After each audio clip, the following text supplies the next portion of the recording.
السلام عليكم ورحمة الله وبركاته.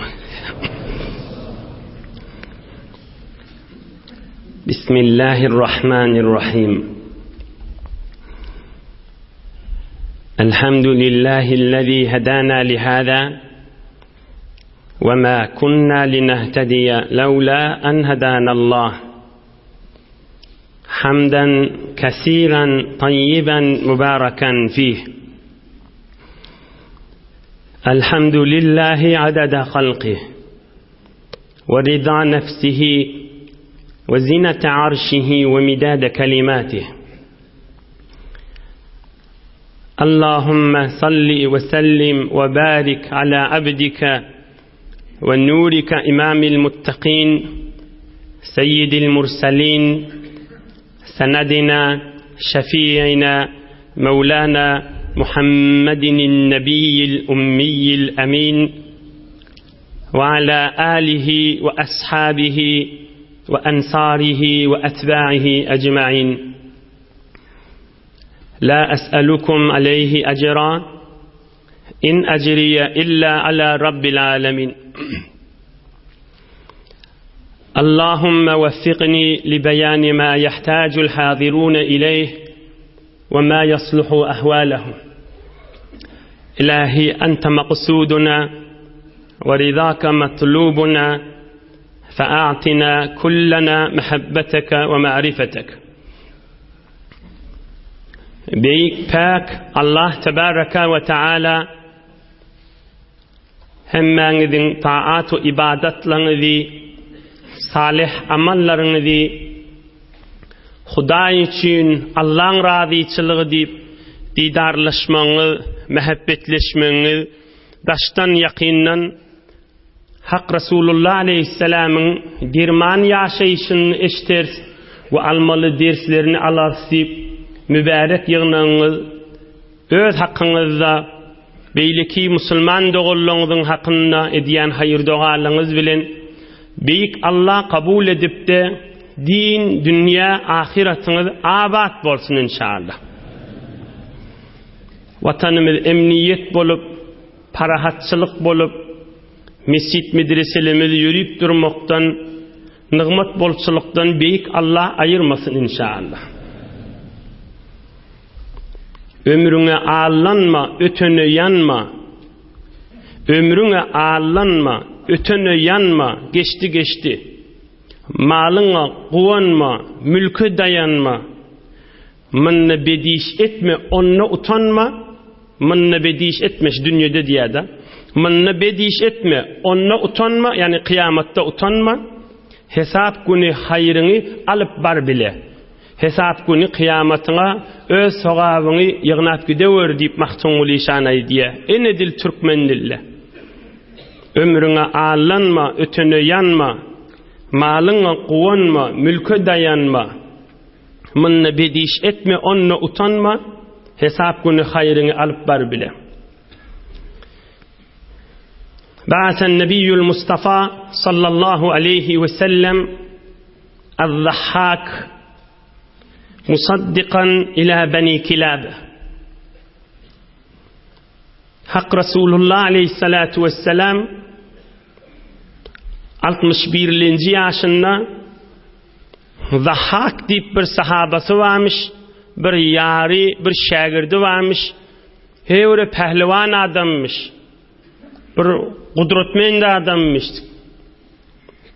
Bir neçe vaxtdağı ceng meydallarda Hak Resulullah otiqa Peygamberimizin başucunna, kaptanına eline kılıç alıp teyyar olup oturuyan bir pehlivan adammış.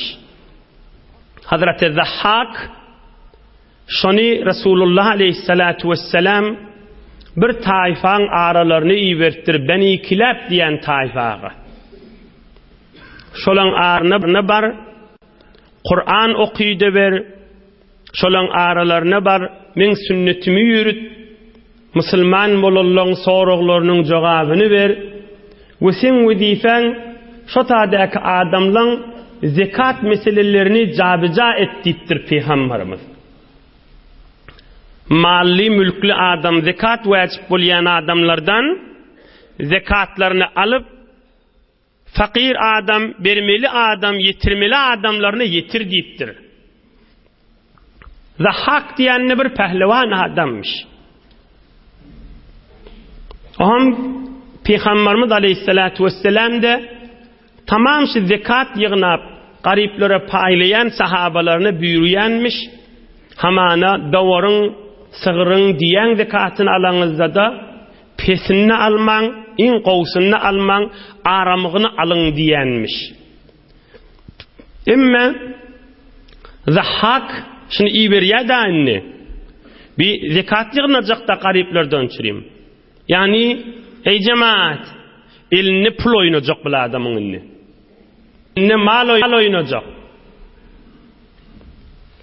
Bir topar eline mal düşecek ve şunu beyliklere paylamalı. Sanduktar olacak, hesaptar olacak bu adam. Resulullah aleyhissalatu vesselam Zahhak'ı yanına çağırıp bir derman gurrun aydıptır. Bir terbiyet bolor yali.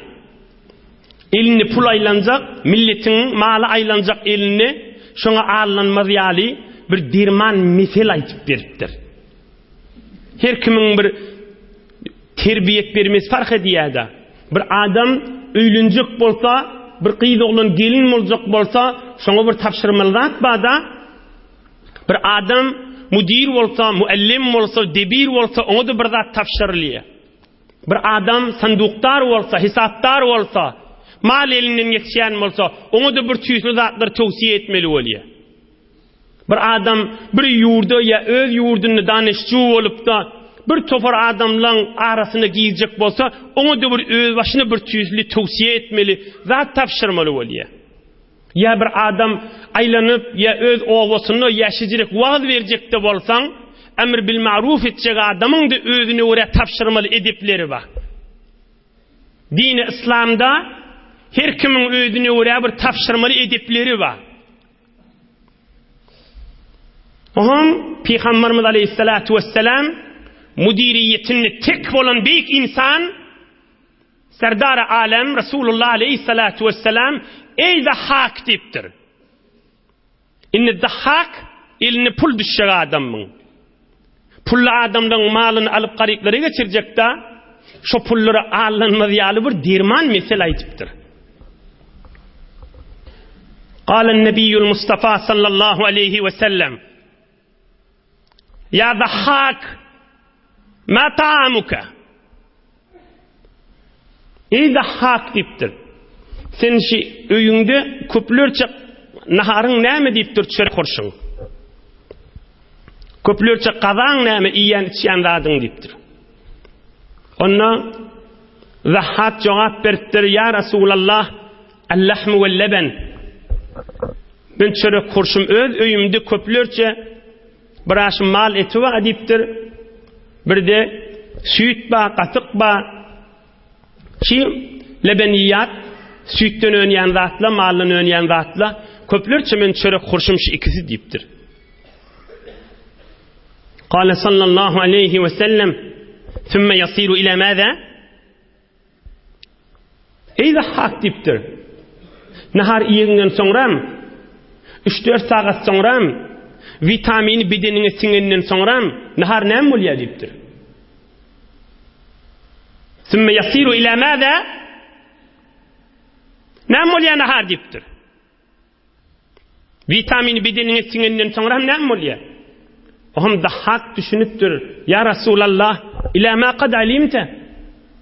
Öz bilýän zadyň ya Resulullah.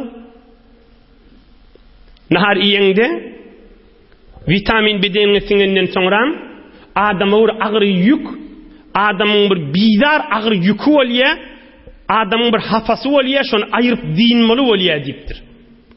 Şizire ya Resulullah belli zat diýipdir. Ohum Resulullah aleyhissalatu vesselam aýdypdyr.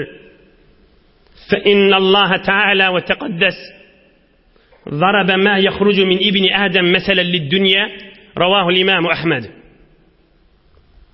Ey Zahhak deyipdir. Yadyňdan çıkarma deyipdir. Pak Allah Taala dünýäň meselini eýni ýank aýdan gurrunma urdu deyipdir. Ey Zahhak, Allah Taala dünýäň meselini eýni ýanky gurrunymyza urdy diýipdir. Şu dünýede de ey jemaat Resulullah'ın sözü haşa. Şu dünýede gaýtaýdyn bir adam gaza iýenne on vitamini güýji bedenine siňenden soňram şu gaza näme bolýar? İýçen zady adama bir ýigrinji ýük bolýar adama. Niçe şondan sowulsaň adam rahat bolýar da Hudaý Taala da ey ýaş dostlar oğul, kız, gillimiz, çağılımız bilen bile terbiyet bermeli gurjunları haşla. İnşallah men işte bir açıklar baydan. Allah Taala dünýäni şoňa misal wurdy diýipdir. Yani näme? Yani dünýä diýip näme aýdylýar? Haram gülmek, haram çörek, haram kepleşmek. Her zat haram bolsa şoňa dünýä diýilýär. Bir adamda haram ip ya haram gülüşde uzaklaşıp bernamasy şoda. Bernamasy bir haramyň içinde geçip ol bir adam ýalňyşar tawbe eder, narahat bolar, olan gurrungy däl ha. Muň işişi günäň ýedinne da. Şol adam hamany bir adam nahar ýenne bir siňe bedenini soňram ýigrenýär da adam da tawbe etmäni şo günäden işdiçkin gazasyny iýenden soňram şoň hafasyndan ýigrenşi ýaly adam da şo günäden ýigrenjik ölmäkä diýýär.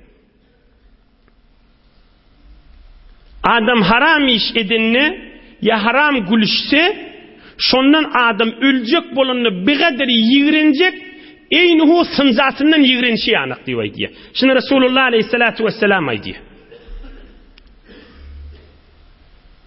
Oğul gizimiz danışga gidecek bolsa näjire şikef aýtmany göberjek. Ey oğlum diýmeli, ey gyzym diýmeli. Haram zat adama şo wagt güldürse de işdiçkin Muhammed Peygamber aýdy aleyhissalatu vesselam işdiçkin sınja tuwalyk ýigrenşiň ýanyk adam şo haramdan ýigrenjek diýe. Beter dahaçan öljek bolandy. Öljek bolandy şoň necisdigi, hafadygy, haramdygy, ýigrenjidigi, anqyp batallygyny açyk adam biljekdi. İçeri düşündürmeli zatçyny. Kän ýerde içeri kişini düşündürilse, hamany bir adam haram eginmaşlar giymek, haram gülüşmekler, bir ýalňyşya, men estağfurullah tawbe etýär, o gurrun däl ha. Muň bernamasyny şo gurrun bada. Ya yalandan and içýär.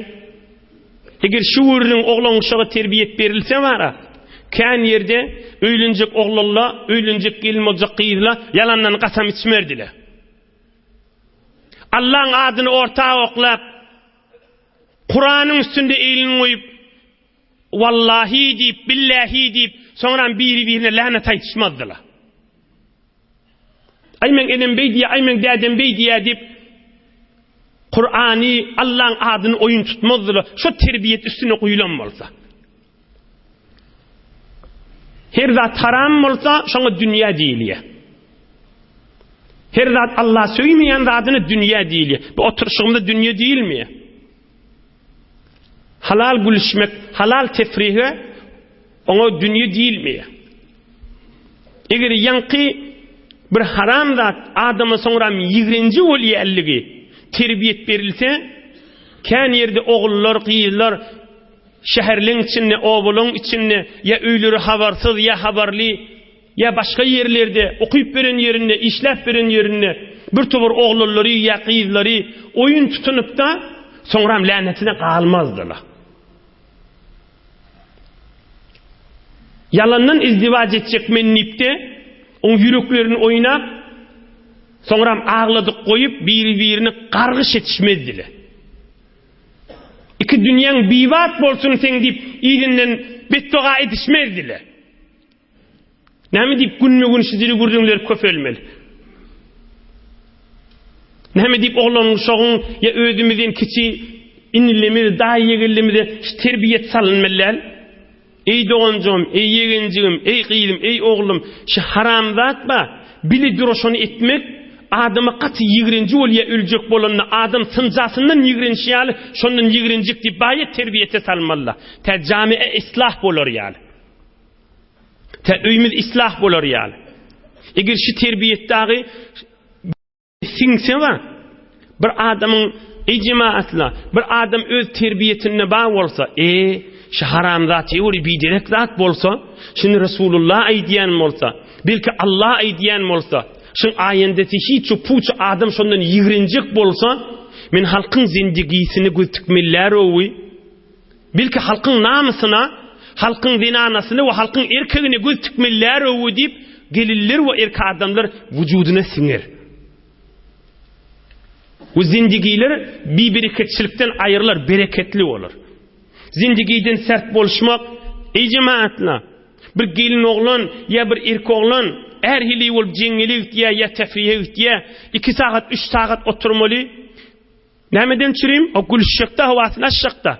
Haysi hakıl, haysi mana, haysi sawat, haysi ilm, nämede kabul ediýär şonu 2 saat oturmaly, her gaýsynyň elini guşy we her gaýsy guşysyny güýmeni oturmaly. Näme güýmeni ýerligde belli-de özi erheli bolup oturmaly. Ya meselen bir gelin yaş gelin awal ayatlarda işi ýok barmana. Bir benne ýüregi ýanyp ağlaşyp otdy, ýüregi ýanyp otdy da.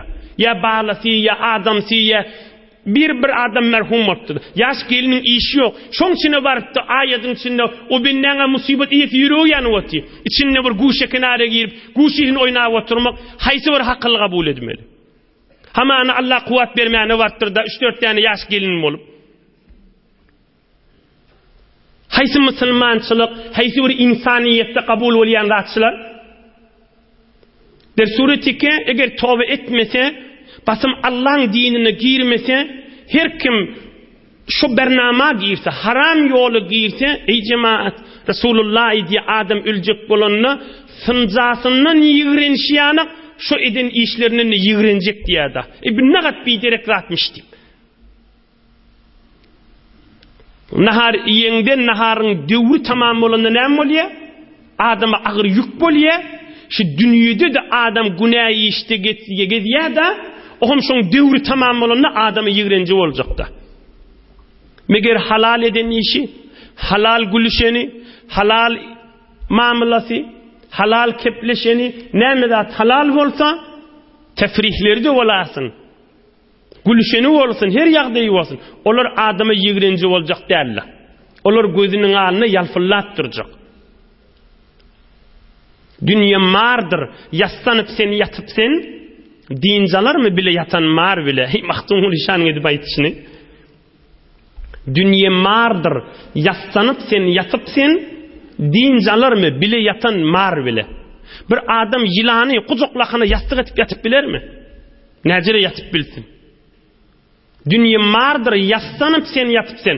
Ulukon ýylany kujoklap ýastyk etip ýatan adam sen nipdir. Eger haram kepleşip, haram gülüşip, haram ip, zulm edip, ýa bir haram ýollardan günün güýmep beren bolsaň, eýni ýylany kujoklap ýatan adam sen nipdir. Dünýä mardyr, ýastanıp sen ýatyp sen, dinjalarny bile ýatan mar bile. Inni Peygamberimizin ýaşaýyşyna ey cemaat şu dünýe barada bir misal düşüpdir. Hem Peygamberimizin ýaşaýyşynyň ýyly bolar, hem de bir ulukon bir ders bolar. Bilkim kuluklaryny wagt girmäni, kulugy açylmadyk adamyň kulugyny açsyn, we ol wagt kulak asyp beren adamda imanyna qaýym durmagyna sebep bolsun inşallah. Aşa Araplarning bir ma'ruf şahyry. Aşa Araplarning ma'ruf şahyry. Kharaja min al-Yamama yuridu an-nabiy al-Mustafa sallallahu alayhi ve sellem. Aşa bir ýurtdan ay men musulman bolan boldum midinnem dip özüniň ulugy bile, minelgesi bile, diýesi aty bile şihingillenip Medine-i Münewwere'ge uğrapdyr. Aşa diýen şahir adam.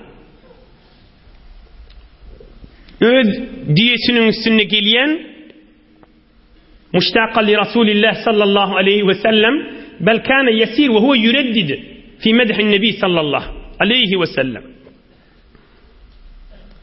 Şu geliyen yerini şahir da ey cemaatler geliyen yerini peygamberimize aşık bolup musulman bolayın dip, o da musulman bolmandır. Şoň dinine giýreyinip öýdü joşup peygamberimizi öwüp goşup gelýänmiş. Ay sen falansen, ay sen falansen, ay nämesen goşup okyp öýdü joşup Medine-i Münewwere ýakynlapdyr. فلما كان قريبا من المدينة المنورة اعترضه بعض المشركين Medine-i Münewwere'ye yetip oluylanna şu münafıklardan kafirliğin biri görse ma'ruf şahir geliyevi Araplar da qoşga bitir ehemmiyet koyuyor. Şahirler heyori sileyenmiş. Onu vakt bolsa inşallah işte görürün eder. Aham hey direk bar yan diptir.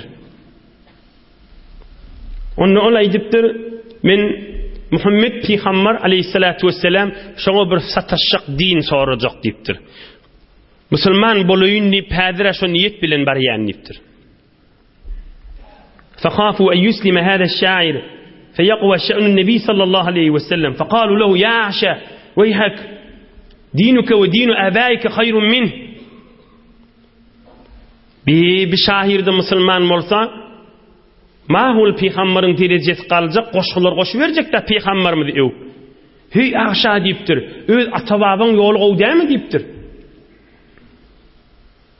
Onu aşa aýdypdyr, mun ýoly atababyň ýolundan gaýymrak, mäkämrak görünýär dipdir. Olar her nätip öwürjekler aşany. Ey aşa, innehu yuharrimu zina. Bilýärmi dipdir, zina haram diýip aýtýar dipdir. Muhammed Peygamber zinany haram diýip aýtdy, sen zina etip bilmeýän ha diýipdir. Aşa aýdypdyr, ay men ýaşym ulaşyp barýan diýipdir. Men ozalla hajatym ýok oňa diýipdir. Şoňny iki kafir bolup gurrun edýärçyla, şonunny musulman bolmaz ýany qirrat aýdypdy da. Ey Aşa, innehu yuharrimul khamr. Araq içmeli diýip aýtýar diýipdir. Aşa aýdypdyr, muzibetul lil aql, mudilletul lir rajul. Oňla gerek zatda araq diýipdir, adamyň haklyna ýerýär, erki adamyň erzişini açyrýar diýipdir. فلما رأوا أنه عازم قالوا نعطيك بعيرة. Ey cemaatla, ey musulmanla, ey Türkmenoğullar, indi nämeden bolsalar o kafirler. Ey Aşa, eger ýyzyňy öwürlseň, sana kan diýe bereýilipdirler. Kan mal bereýilipdirler. Çynyňyzmy diýipdir, diýe berersiňizmi diýipdir. Diye şotar onu berer iptirler. Çynyňyz bilen bolsa men häzir bir ýylymy öwürleýin dipdir. Aham derrew näçe nefer öz adamlaryndan ýygnap bir topar diýe berip senki bolsunçy dipdirler. Fartadda ala akhibey. Aşa dünýe haram maly allanyp ay bolýar onu dip diýeler sürüp ýyzyna öwürlipdirdi. Medine-i Münewwere'ge goluylap dünýe maldan çürim, haram maldan çürim, gözüne awadan görünüp ay bolýar onu dip häzir bir ýyl gideýin soňra görerni dip diýeler sürüp ýyzyna öwürlipdir. Felemma kada yebluga diyarahu saqata min ala naqatihi fankasarat raqabatuhu wa mata ala al-kufr. Al-iyadu billah. Diýeler sürüp owasyna ýetmäke diyeden yıkılıp boyununa ulup kafir olup dünyadan ötüptür. Söyünme gerseni dünya söyüp dur, söyüp menip gözüne kumuyup dur. Söyünme gerseni dünya söyüp dur, söyüp menip gözüne kumuyup dur. Dünyanın biter seni söyyerliğine ananma deyiptir. Sen gözüne ovadan görünecek bolýa, biterken nama deyiptir, yüreğin berama deyiptir. Gözün kumuyup kör etýändir adam deyiptir. Allah Teala bir ayette vardır. Euzubillahimineşşeytanirracim. ذَٰلِكَ بِأَنَّهُمُ اسْتَحَبُّوا الْحَيَاةَ الدُّنْيَا عَلَى الْآخِرَةِ ذَٰلِكَ بِأَنَّهُمُ اسْتَحَبُّوا الْحَيَاةَ الدُّنْيَا عَلَى الْآخِرَةِ وَأَنَّ اللَّهَ لَا يَهْدِي الْقَوْمَ الْكَافِرِينَ ذَٰلِكَ بِأَنَّهُمُ اسْتَحَبُّوا الْحَيَاةَ الدُّنْيَا عَلَى الْآخِرَةِ Dünyanı qoğurdular, ahiretin bir zat bolurdu deydiler deyiptir. Dünyayı yüreğin berdile, ahiretin bir zat bolurdu deydiler deyiptir. Dünyanı qoğurdular, o ahiretin bir zat bolurdu deydiler deyiptir. Şol adamlardan muhtarladı. Yine Peygamberimiz Aleyhissalatu vesselam ol deslap zahak diyen adamı sen barıp mal yığnarsın, gariplere paylarsın diyenine näme deydi? Dünya haberdar bolluydu. İnni göreyli şoň baran taifası Beni Kilab taifa şolar inni Peygamberimiz Aleyhissalatu vesselam'ın golundan tutmağa, bey'et etmege geleceklerini. Ve bir bölükte de bir Lebit diyen şahir Müslüman olup Resulullah'ın elinden tutacakta. Ol aşağı betbaht bolup gitti. Lebit näme bolly? Hazreti Lebit bolly. Şairul Arab Hazreti Lebit radıyallahu anh min ecvadihim ve fursanihim Arap şahirlerinin dilevari Arap şahirlerinin içinde Lebit keplerini beylik şahirli oturuyan şahiri Hazreti Lebit radıyallahu anh Allah onun razı olsun. Lebit bir neçe nefer bilen Kur'an-ı Kerim'in azamatını görüp men Müslüman olacak deyiptir. Barcak Resulullah'ın elinden tutacak deyiptir. Hazreti Lebit şahir adammış. Ey cemaatle kulağasın Peygamberimizin zamanına ve şoň Peygamberimizin evyanındaki zamanına Arapların hevri şahirleri varmış. Ohun iştensiniz bazarı okaz, soğukı okaz. Peygamberimizin zamanı ulukon bazarı varmış. Şu taada mamul etmeyene gelyenmiştikle Arap yurdun hemme yerinden. Mamula tamam olandan sonra hay yaşullu oturuşup qoşqı oklaşyanmıştıklar şu bazarda. Yürüytü ödünün ulukon kuppası varmış. Şu kuppanın eteğine oturup qoşqı şığır oklaşyanmıştıklar. Qoşqı şığır oklaşyanmıştıklar. Her kim qysqa keplemeli. Her kim pormana keplemeli. Her kim gerek yerini keplemeli. Baliğ olmalı, fasih olmalı, açık olmalı, Arap lügatını ökte olmalı, dürügüy gelmeli, tefennun gelmeli. Ovadan keplemeli. Oham biri-birini oklaşıp ayıplarını alışyanmıştıklı. Şu qoşquların içinde Lebit de oklaşyan adamlardanmış. Emme şu qoşqularını oklaşıptığı kala şu zaman Resulullah Aleyhissalatu vesselam'ı da peygamberlik beriliye. Kur'an iniyada şu bazıları var Kur'an okulanına şahirle oturuveriyenmiştikle de.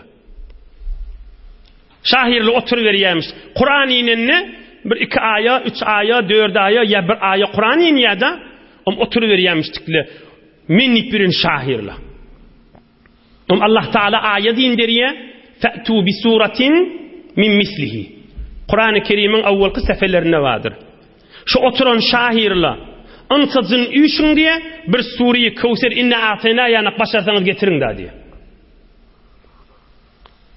Hulasa Lebid Hazreti Lebid وَلَوْلَا الشِّعْرُ بِالْعُلَمَاءِ يُزْرَى لَكُنْتُ الْيَوْمَ أَشَارَ مِنْ لَبِيدِ Lebid şu da ulukan şahirlen biri.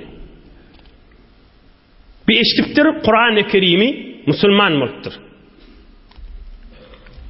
Ben Allah'a iman getirdim deyiptir. Çün men şahir deyiptir Arapta ödi. Qysqa keplep, purmana keplep, bay hünerim oklayadım deyiptir. Müslüman bolmaqa 12.000 beyt aydyptir. 12.000 beyt. Hatta sahabalar dağda Kur'an-ı Kerim'in bir tofur yerlerini manasını düşünecek bolsalar lebit qoşusunu aydın radıva diyenmiştikle. Arapların şığırlarının istifade etyenmiştikle. Hulası lebit de geliptir. Peygamberimiz Aleyhissalatu vesselam'ın mübarek kolundan tutup iman kelimesini aydıptırlar. Ya Resulallah, innez-zahhak sara fina bi kitabillahi azze ve cel ve bi sünnetika allati emertehu.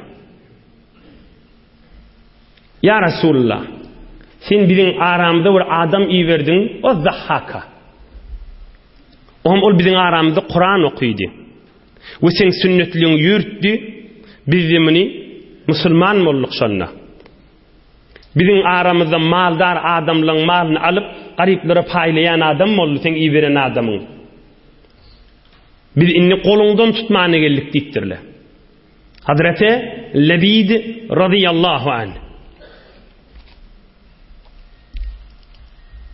Şahir veren haklıken bir Hazreti Mevlana'nın bir beyti ve ayatı aşettiklerini bir okuyup verin, dikkat edin.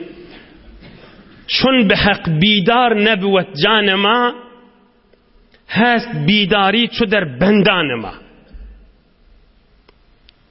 Şun behak bidar nebüvet canema hast bidari çöder bendanema. Sadece anlatacak manası var. Yine bir kez okuyayım. Şun behak bidar nebüvet canema hast bidari çöder bendanema. Adam veren olsa, adam oyo olsa, adam tizhuş olsa, adam ilmiken olsa, adam tahsilatı kan olsa, onun verenliğine alınsa, o şu verenliğinin içinde nuri iman bulmasa, o adam ya dinden çıkıyandır ya mezhepten çıkıyandır. Görüyorsunuz, işleyenсiniz. Ya bidin bolya ya la mezhep bolyandır.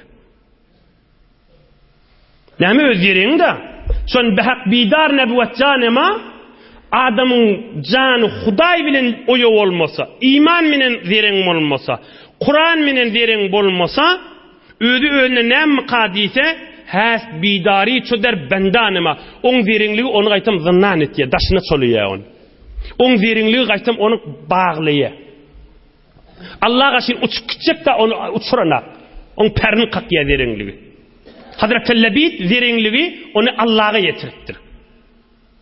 O özüm bir honermand adam diýmendir. Özüm haklı adam, özüm bağırı yeremde halkı köpletmeyen men, qoşulum menen diýmendir. Adam veren bolanna, ya ilmiken bolanna, ya hünerken bolanna, evre haberdar olmalıdır.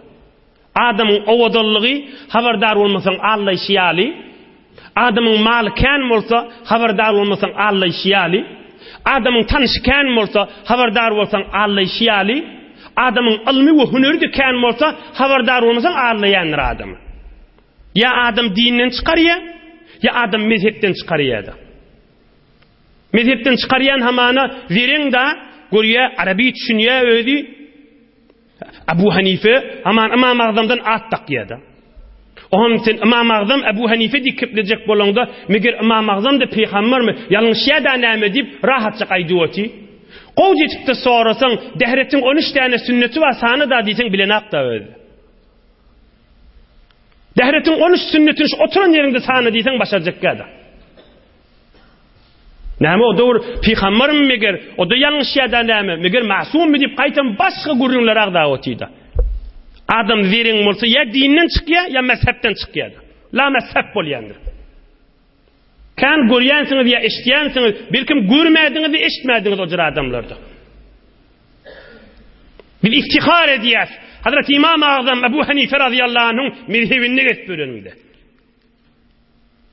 80.000 mesele çıkarttır Kur'an-ı Kerim'den ve Resulullah Aleyhisselam'ın sünnetinden.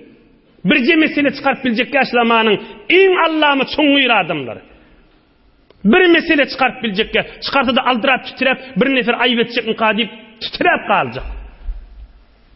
Om sen bir zat diyecek boza atık gurrun olağı asılanak. Näme özlerinliğine Allah'ın yedi. Kim İmam Azam Ebu Hanife Masum diye, masum değil İmam Azam. Elbette hatası var, yanlışı var. Ama mezhep kurrun başka kurrun. 1400 yıl veri hamanı mezheple yürüyüptü. İnne hamanı bir adam şunu düşünüp 1400 yıl veri milyonlarca belki milyarlarca ulamalar ve evliyalar geçiptir. Ya ola yanlışıptır, men şmal doğru düşünyen. Hayta akıl kabul ediyorsun. Necir akıl kabul etmelisin?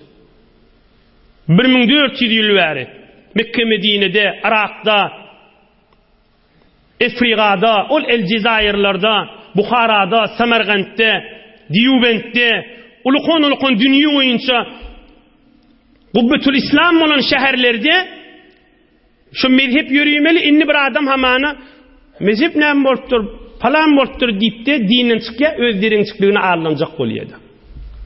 Adam zerin olsa ya dinin çıkıyandır ya mezhepten çıkıyandır. Huday saklasın ikisinden de. Şun bihak bidar nebuvet canema, has bidari çöder bendanema. Adam Huday bilen diri oyu derin bolmasa, basım adır, onun ila yağın çalıyordu. Hazreti Lebid radıyallahu anh, zerinliğine ağırlanmandır. Zerinliğine ağırlanmandır. Derru giriptir Resulullah'ın elinden tutuptur. Ohun bir Kur'an okuyuptur. Gürse azamat Kur'an'ın ki Müslüman olandan sonra mene inni Arapça koşaytmanı utanyan niptir. Müslüman olandan sonra ey cemaatla Hazreti Lebid ba ömrünü birce beyt aytıptır da. Ömrünü birce beyt koşaytıptır. Birce tikke. Ohun Hazreti Ömer radıyallahu anh halife vaktinde okuyup verin. قال له عمر الفاروق رضي الله عنه يا أبا عقيل أنشدني شيئا من شعرك. Hazreti Ömer bir gün aydıptır. Ey Lebid deyiptir. Ey Lebid. Hani bir koştadı koşan koşulundan okuyuvereyim deyiptir. فقال ما كنت لأقول شعرا بعد أن علمني الله تعالى البقرة وآل عمران. Onunla olay deyiptir. Ey Ömer deyiptir. Ey Emirül Müminin deyiptir. Men nazir koşaydayn deyiptir. Suriye Bakara'nı okuydum deyiptir. Suriye Ahl İmran okuydum deyiptir. Basılım Kur'an'ın azamatından deyiptir. Yığınanım deyiptir, üşendim deyiptir. Basılım Kur'an'ın azamatından deyiptir. Odol koşaydardım deyiptir. Öz hünerimi ortağa oklacak bolvaydardım deyiptir. İnni hünerimi ortağa oklamadan yığınanım deyiptir. Hazreti Lebid radıyallahu anh Arapça koşaytmanı inni yığınan niptir. Üşen niptir. Fezadehu Umar radıyallahu anh fi atayi 500. Hazreti Umar bir tuvur cayda vertir. Kur'an'ın azamatı yüreğine girensen deyip. Albide sen caydan deyiptir. Keda fi tabakat İbn Sa'd. Kur'an'ın azamatının beraberine özün yığınansan, Kur'an'ın azamatını özün kiçik tutansan, min Suriye Bakara, Suriye Al İmran, Kur'an'ın 2. ve 3. surası ha. Kur'an'ın 2. ve 3. surası. Men şonu bilensem deyiptir. Bollu deyiptir. Şu Kur'an-ı Kerim'in içinin sırlarını, belagatlarını, fasahatlarını, şunğir manalarını, hükümlerini, nesihatlarını men şonu güymensem ulu kondat deyiptir. Allah'ın kelamı deyiptir. Kim oltturni? Hazreti Lebid radıyallahu anh sahabe olttur. İman kazanmak, Allah bilen bolmak insanın dünya ahir izzetidir. Allah Teala yaşayışınızı nuri imandan dolu etsin. İlahi bihakkı beni Fatime ki ber kavli iman kunem hatime. Hazreti Sa'diye diye. Evlat hocalığın hürmetine iman minin dünyadan geçeyinliktir. Allah Teala iman baylığı kursanızdan dolu olsun inşallah.